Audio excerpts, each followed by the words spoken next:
Asterisk. The coordinates of the terror camps were marked on the map on the table. A total of 17 camps, 3 training centers, and 5 logistics bases. Western allies had proposed an 18-month time frame and billions of dollars in support for the operation. After listening to this proposal, Ibrahim Traore turned to the young commanders in his room. Asterisk. We will do this in 48 hours and with our own resources. Asterisk. Everyone was shocked, but Traore had a secret plan, and this plan would turn into a victory unprecedented in modern military history. Asterisk. The Situation Room, deep within Burkina Faso's military headquarters, was silent as the last Western advisor finished his presentation. Digital projections illuminated detailed satellite imagery of terrorist strongholds that had plagued the country's northern border region for years. The French colonel, representing a coalition of Western military partners, clicked to his final slide. Asterisk. In conclusion, Mr. President, clearing these areas would require a minimum 18-month operation, approximately 5,000 coalition special forces, air support from our bases in Niger, and an estimated budget of $2.3 billion.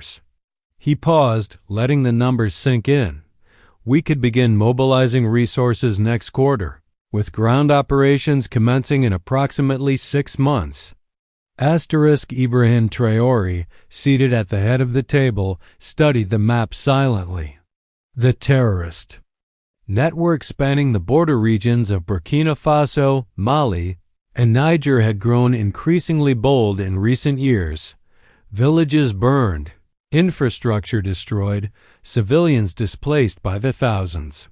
Each red marker on the map represented not just a terrorist camp but a center of suffering for his people. Asterisk. The Western Coalition's proposal was clear and extended. Expensive operation led primarily by foreign forces, with Burkina troops in supporting roles. The familiar model of African security outsourced to former colonial powers and their allies. Asterisk. Thank you, Colonel, Traore said finally, rising from his chair. Asterisk. The foreign advisors began gathering their materials, assuming the briefing had concluded. Instead, Traore gestured for the international delegation to leave. Asterisk. My staff and I need to discuss this privately. Asterisk. Once the foreign military representatives had exited, Traore turned to his assembled commanders, all Burkinabe officers who had risen through the ranks based on merit rather than political connections. Most were younger than their Western counterparts, battle-hardened from years fighting the very insurgents they were now targeting. Asterisk. Thoughts? Traore asked simply. Asterisk. Colonel Arago, commander of Burkina Faso Special Forces, spoke first. Asterisk. Their timeline is unacceptable. While we wait 6 months for them to mobilize resources, more villages will burn, more civilians will die. Asterisk. Captain Sankara, head of military intelligence, added. Asterisk. Their approach is fundamentally flawed. Heavy equipment, airstrikes, foreign troops who don't speak local languages or understand the terrain. These have failed across the Sahel for decades. Traore nodded, then walked to the large tactical map. What if we did this ourselves? Not in 18 months, but immediately. Not with foreign troops, but with our own forces. Not with billions in foreign aid that creates dependency, but with the resources we already possess? Asterisk. The room fell silent as the commanders processed this suggestion. It wasn't merely ambitious. It seemed impossible given conventional military thinking. Asterisk. Sir, General Kabor, the most senior officer present, spoke carefully. While I appreciate the sentiment, we must be realistic about our capabilities. We lack the heavy equipment, the air power, the technical intelligence resources. Traore cut him off with a raised hand. What we lack in equipment, we make up for in knowledge. Our soldiers were born in these regions. They know every dune, every seasonal water source, every goat path. They speak the local dialects, understand the tribal dynamics, can distinguish terrorists from civilians at a glance. He pointed to the largest concentration of terrorist bases. Western forces would approach this as a conventional military. Operation airstrikes, armored vehicles, technological superiority. We will approach it differently. Asterisk for the next 3 hours the room transformed into a hive of strategic innovation as Traore outlined a radical approach that violated nearly every principle of conventional Western military doctrine. Instead of overwhelming force, they would use intimate knowledge of the terrain. Instead of technological superiority, they would leverage ancient desert navigation techniques. Instead of foreign special forces, they would deploy local hunters who had tracked game across these lands for generations. Asterisk as the strategy took shape. Colonel Arago raised the critical question. Asterisk, timeline, sir? Asterisk Traore studied the map once. More, asterisk, 48 hours from initiation to completion.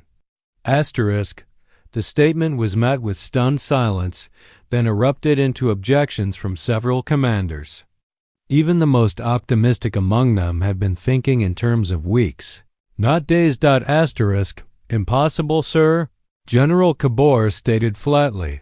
Asterisk, even with our most aggressive approach, the logistics alone would require 48 hours.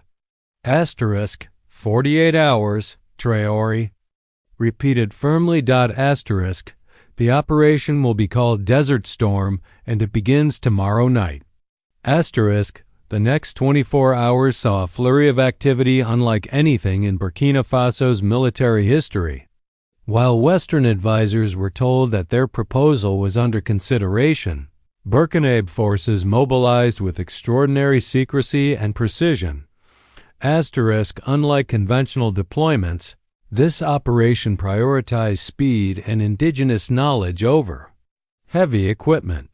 The core assault forces consisted of 3 specialized units.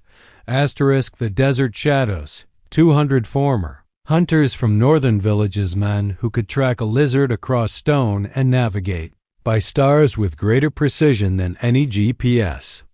They would move ahead of the main forces, gathering real-time intelligence and eliminating sentries. Asterisk, the mobility strike teams, 500 soldiers on lightweight desert motorcycles and modified pickup trucks, capable of covering vast distances quickly over terrain that would bog down conventional military vehicles. Asterisk, the local integration units, 300 soldiers specifically recruited from villages near the target areas, with intimate knowledge of the communities and the ability to immediately distinguish civilians from combatants. Asterisk, supporting these frontline units was a streamlined command structure that eliminated bureaucratic delays. Rather than the multi-layered approval processes favored by Western militaries, Desert Storm operated on a principle Traore called commanded initiative, clear strategic objectives combined with tactical freedom for field commanders. Asterisk, as darkness fell the following evening, the operation commenced with a subtlety that would have been impossible for a foreign-led force. The Desert Shadows crossed the perimeter of the first terrorist camp not in helicopters or armored vehicles, but on foot, moving with the silence born from lifetimes hunting in these same lands. Asterisk, in the military command center, Traore monitored the operation through a communication system that blended modern technology with traditional methods, satellite phones and radio when available, but also prearranged signal fires and message runners when electronic communications might be detected. Asterisk, the first phase unfolded with a precision that surprised even the operations architects. By dawn, 8 peripheral terrorist outposts had been neutralized without alerting the main camps. The Desert Shadows had eliminated sentries using traditional hunting weapons, bows, blowguns, and knives, avoiding the sound of gunfire that might have raised alarms. Asterisk as the sun rose over the Sahel. The Western military advisors arrived at headquarters for their regular briefing, completely unaware that the operation was already underway. They were told that President Traore was in meetings regarding their proposal and would update them soon. Asterisk in reality, Traore was deep in the Famza Tanwanzand command center, tracking the second phase of Desert Storm as the mobility strike teams converged on the main terrorist compounds. Assaults that relied on overwhelming firepower, these teams utilized the distinctive geography of the region, approaching through dried riverbed channels that satellite surveillance would overlook, using dust storms as cover, timing movements, with the daily patterns of nomadic herders to disguise their advances. Asterisk by midday, reports confirmed that 11 of the 17 primary camps had been secured.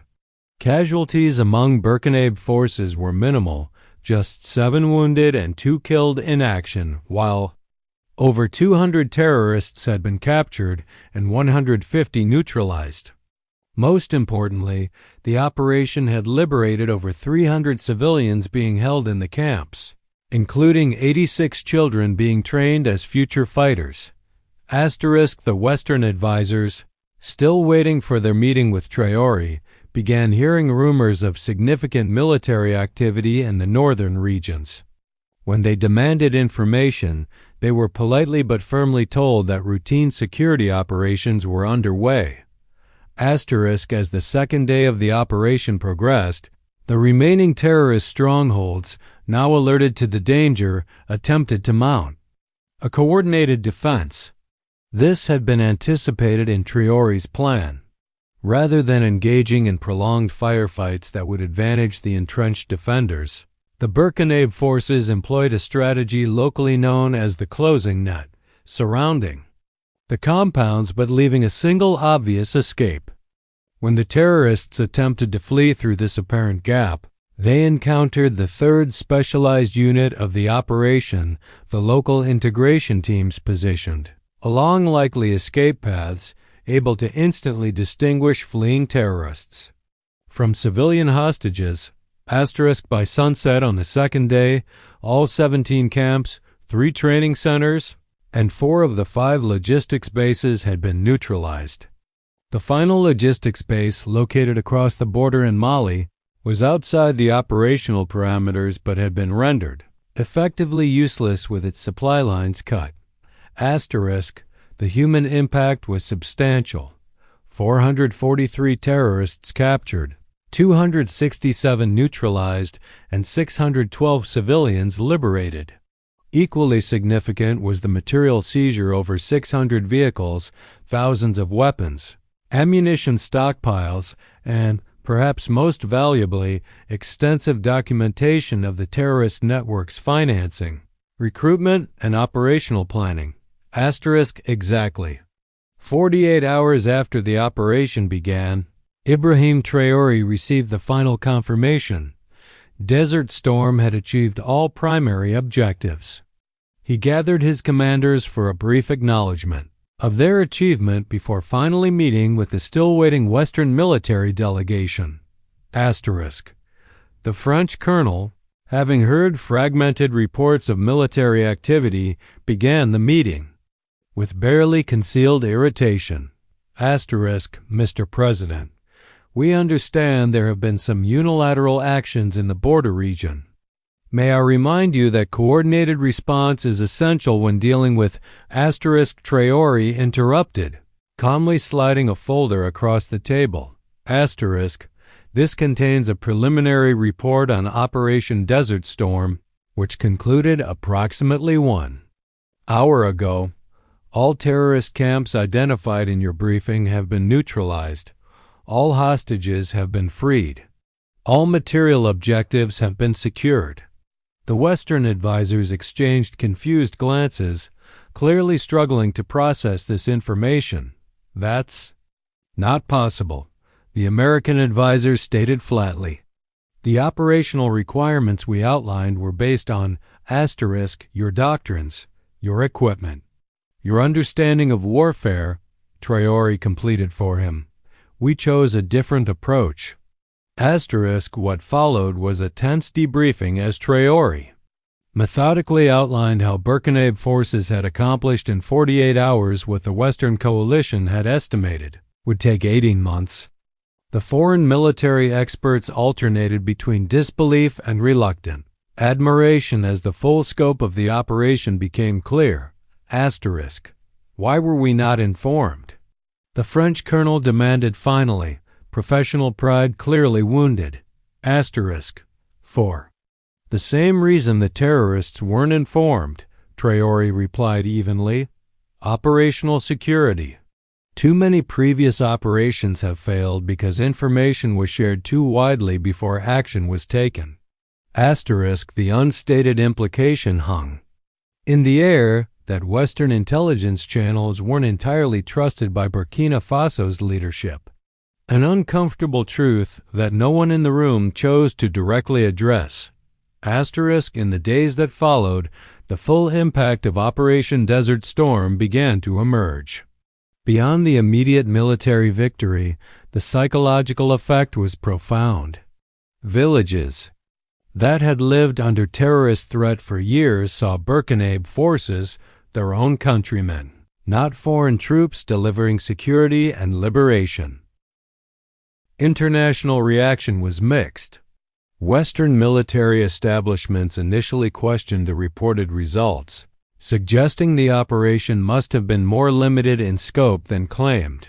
As evidence mounted, including satellite imagery and journalist access to the cleared areas, the narrative shifted to acknowledging the surprising effectiveness of indigenous approaches. For Ibrahim Traore, the operation represented something more significant than a tactical victory. 1 week after Desert Storm's completion, he addressed his nation in a televised speech. For too long, we have been told that African security challenges require external solutions, that our safety depends on foreign troops, foreign equipment, foreign expertise. Operation Desert Storm demonstrates a different truth, that we possess the knowledge, the courage, and the capability to secure our own lands. He continued, articulating a philosophy that would come to define his approach to governance. Solutions imposed from outside rarely succeed because they fail to understand the true nature of our challenges. Those who know the desert don't fight against it with heavy machinery and air conditioning. They move with it, using its features to their advantage, navigating by stars that have guided our ancestors for millennia. The military implications of Desert Storm extended far beyond Burkina Faso's borders. Within months, neighboring Mali and Niger had begun implementing similar approaches, drawing on local knowledge rather than Western military doctrine to address their own security challenges. Perhaps most significantly, the operation challenged fundamental assumptions about military capacity in Africa. Western security discourse had long positioned African nations as security consumers rather than security providers, recipients of training, equipment, and intervention rather than architects of their own protection.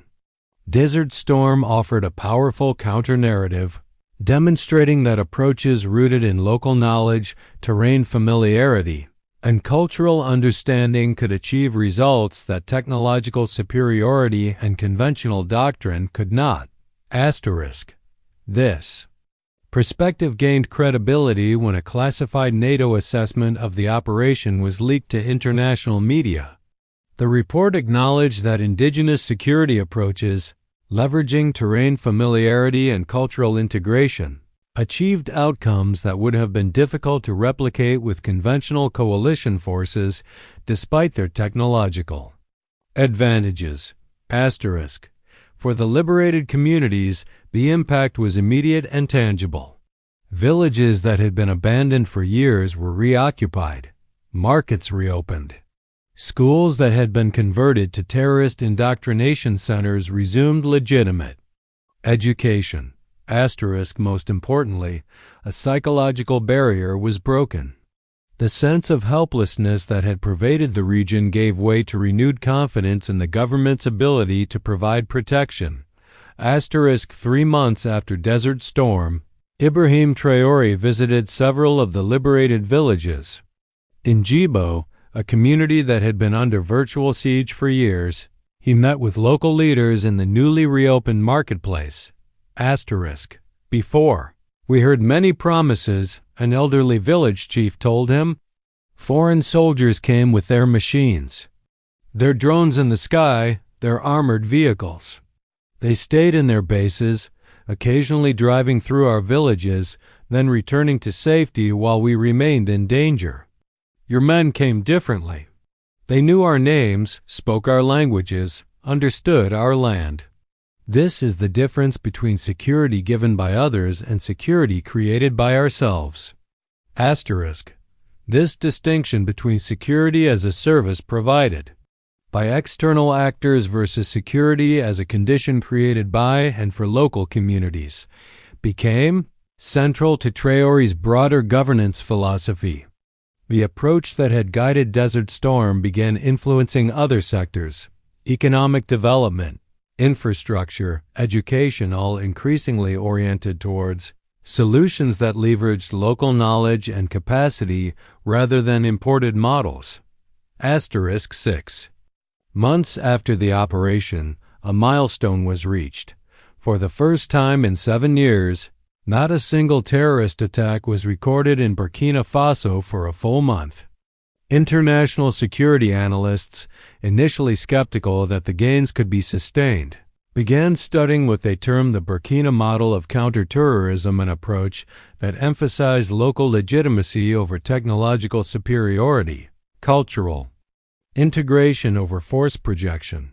The most revealing assessment came from an unexpected source.